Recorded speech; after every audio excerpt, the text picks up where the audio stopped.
Bismillahirrahmanirrahim. Assalamualaikum warahmatullahi wabarakatuh.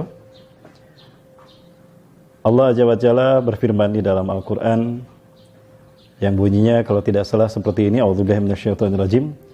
Ma asaba min musibatin fil ardi wala fi anfusikum illa fi kitabim min qabli an nabraha. Inna dzalika 'alallahi yasir. Tidak ada sesuatu pun musibah menimpa kalian, baik di langit ataupun pada diri kalian sendiri, melainkan semuanya telah tercatat di Lauhul Mahfuz. Dan Allah Maha mudah untuk melakukan hal itu. Semuanya itu mudah bagi Allah Azza wa Jalla. Allah Azza wa Jalla sudah menakdirkan kepada kita apapun, baik buruknya kita, apa yang akan menimpa kita, senang dan susahnya kita. Bahkan 5 hal juga sudah Allah takdirkan pada kita ketika kita berada dalam rahim ibu kita. Berada dalam rahim ibu kita sekitar 4 bulanan. Rasulullah SAW mengatakan, "Idza kana ibnu Adam fi batni ummiha, arsalallahu lahu malakan." Ketika seorang anak cucu Adam berada di rahim ibunya, maka Allah Azza wa Jalla mengutus satu malaikat, di mana malaikat ini membawa satu buku catatan takdir yang kemudian diisi dengan 5 hal. Jenis kelamin, laki-laki atau perempuan, suka dan duka, sakyun aw sa'idun, masalah rizki, kemudian juga jodoh dan ajal. Semua ini tidak akan berubah. Maka apapun yang terjadi di muka bumi pada dasarnya merupakan turunan dari apa yang telah Allah nyatakan di dalam kitab takdir ini. Ya, termasuk penyakit. Penyakit merupakan salah satu cara Allah Subhanahu wa taala menghabiskan dosa orang-orang beriman. Sehingga ini menjadi satu hikmah dari 3 hikmah yang akan terkandung dari setiap penyakit yang menimpa umat manusia, baik dialami oleh seorang individu ataupun mewabah. Hikmah yang pertama dari penyakit ini apabila dialami oleh orang yang beriman, maka dia bersifat imtihanul iman, ujian keimanan. Nah, apakah dengan penyakit ini dia makin dekat kepada Allah Azza wa Jalla, makin taat kepada Allah Azza wa Jalla dan tidak berkurang kadar iman dan Islamnya serta ketaatannya pada Allah dan Rasulnya, maka dia berhasil dengan ujian penyakit ini. Dan Allah akan menghapuskan dosa-dosa dengan penyakit itu. Namun jika dialami oleh orang yang suka berbuat dosa tapi dia beriman, maka penyakit ini bisa jadi merupakan sebuah at-tazkirah atau an-nadhirah, peringatan agar dia berhenti dari kelalaian, berhenti dari perbuatan dosa dan kembali hijrah ke jalan Allah Azza wa Jalla.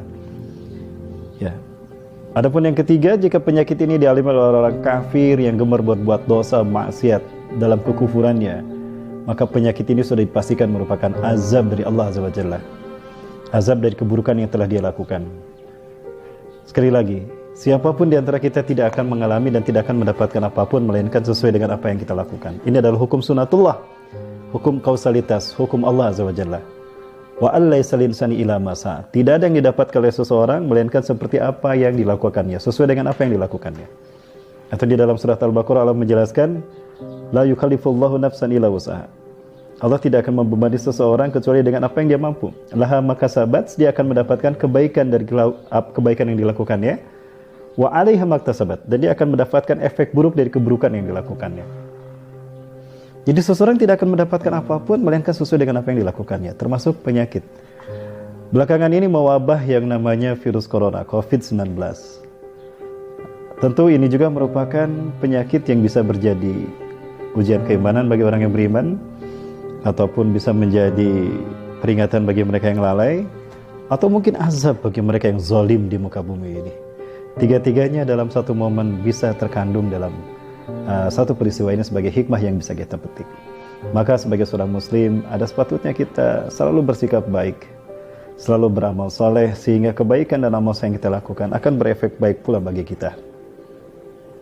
Ya. Apakah pernah terjadi penyakit ini di masa Rasulullah SAW? Pernah terjadi di masa para sahabat, di masa Rasulullah juga pernah terjadi. Ya, bahkan di masa Nabi Musa, penyakit ini juga pernah terjadi. Yang membuat Nabi Musa menyaksikan bagaimana penyakit ini mewabah di Mesir, sehingga Fir'aun, lanatullah alaih, kehilangan putra laki-lakinya. Karena penyakit ini. Penyakit ini disebut dengan ta'un. Ya, bahasa kitanya virus. Di masa Khalifah Umar bin Khattab radhiyallahu an, beliau pernah berjalan bersama kaumnya, bersama para sahabatnya menuju satu kaum. Seorang ajudannya berkata, "Ya Amirul Mukminin, afala ta'lam li'annahu qad usibat musibatun ta'un fi hadzal qaum wa nahnu nadkhuluha." Wahai Amirul Mukminin, sesungguhnya telah menimpa kaum itu penyakit ta'un dan kita mengarah ke sana.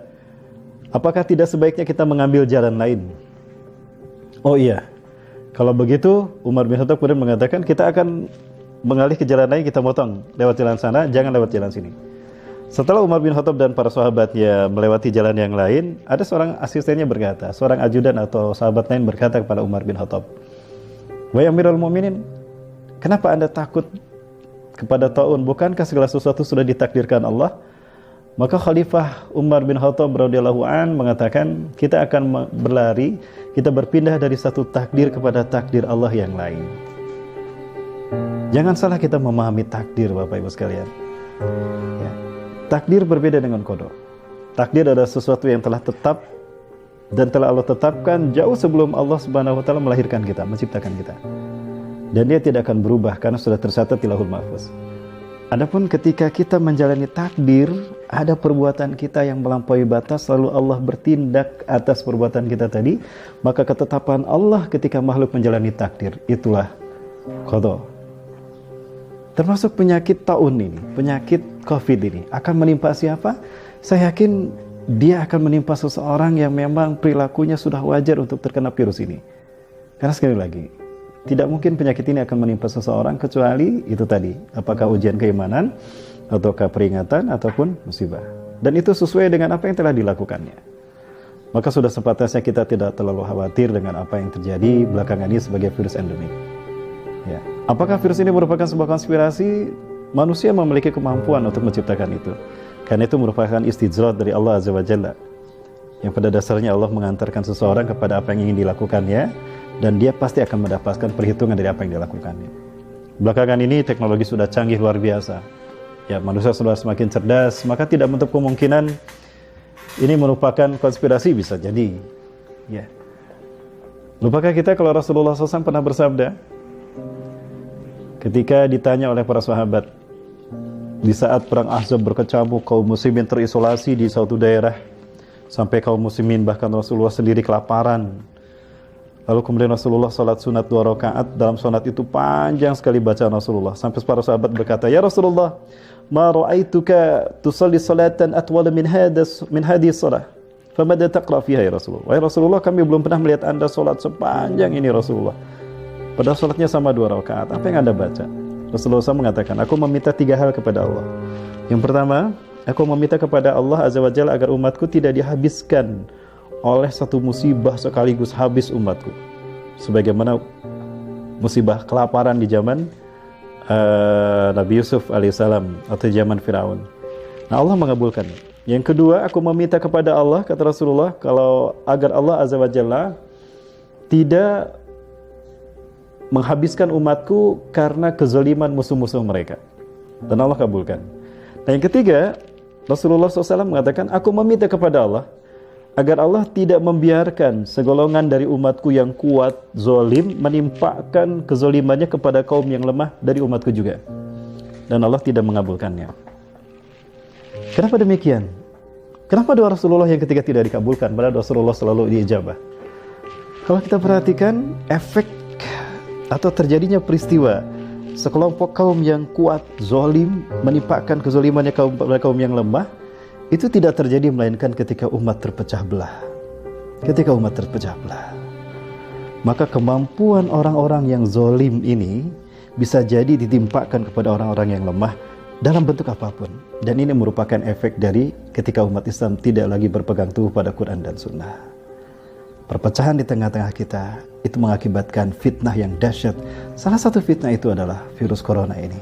Sehingga tidak menutup kemungkinan kalau memang ini merupakan konspirasi. Bisa jadi jika Allah memang menghendaki. Karena Allah pernah menyatakan di dalam Al-Quran, A'udzubillahi minasyaitonirrajim. Wa may yushakkikir rasula min ba'di ma tabayyana lahumul huda wa yattabi' ghayra sabilil mu'minin nuwallihi ma tawalla wa nuslihi jahannam wa sa'at masira. Surat An-Nisa ayat 115. Ya. Dan barang siapa yang menyalahi Rasulnya setelah jelas kepadanya petunjuk, dan dia mengikuti jalan bukan jalan orang beriman, akan kami biarkan dia kepada jalan apa yang diinginkannya. Dia melakukan apa yang diinginkannya. Tapi kelak dia akan memasuki neraka jahanam, dan itulah sebuah buruk tempat kembali. Maka kepada kaum muslimin dimanapun Anda berada, satu nasihat yang sangat baik dari Rasulullah SAW, walaupun dihitopkan kepada Abdullah bin Abbas radhiyallahu anhu, tapi ini juga penting bagi kita. Karena hakikatnya hadis ini juga untuk kita semua. Apa itu? Rasulullah SAW menyatakan dalam satu nasihatnya ini, mengatakan, ya gulam ini wa'alimuka kalimatin. Wahai anakku, aku akan mengajarkan kepadamu beberapa kalimat. 4 hal yang Rasulullah sampaikan pada Abdullah bin Abbas. Yang pertama, ifazillah, jagalah Allah dalam dirimu, maka Allah akan menjagamu. Apa maksudnya menjaga Allah? Hidupkan Islam dalam diri kita, amalkan Islam dalam hidup kita, maka Islam akan menjaga kita. Salat dan wudu merupakan salah satu yaumiyah, adabiyah, kebiasaan kita yang bisa mencegah kita dari penyakit virus corona.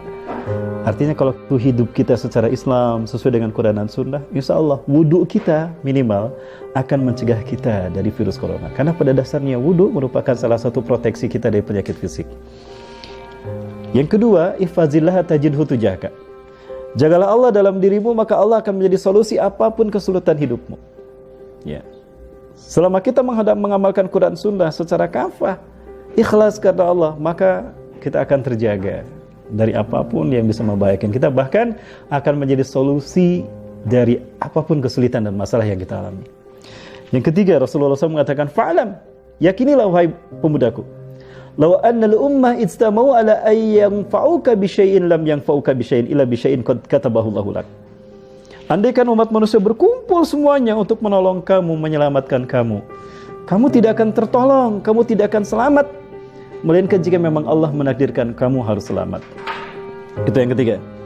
Dan yang keempat, walau annal ummah ijtama'u ala ay yadurruka bi syai'in lam yadurruka bi syai'in illa bi syai'in qad katabahu Allahu alaik.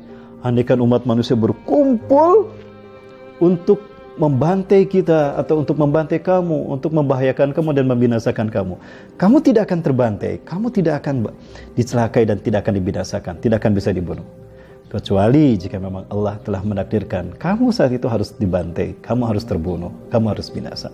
Rufiatil aqlam wa jaffatis suhuf, diangkatlah pena dan keringlah catatan takdir. Jadi apapun yang terjadi, jika bukan takdir Allah, sekali lagi, apapun yang dilakukan manusia, termasuk konspirasi yang mereka lakukan oleh musuh-musuh Islam, tidak akan merubah takdir Allah. Karena segala sesuatu berjalan berdasarkan sunnatullah. Masya Allahu kan, wa malam yashanam yakun, wa la hawla wa la quwata illa billahil azim. Saya Rahmat Baikuni, Assalamualaikum warahmatullahi wabarakatuh.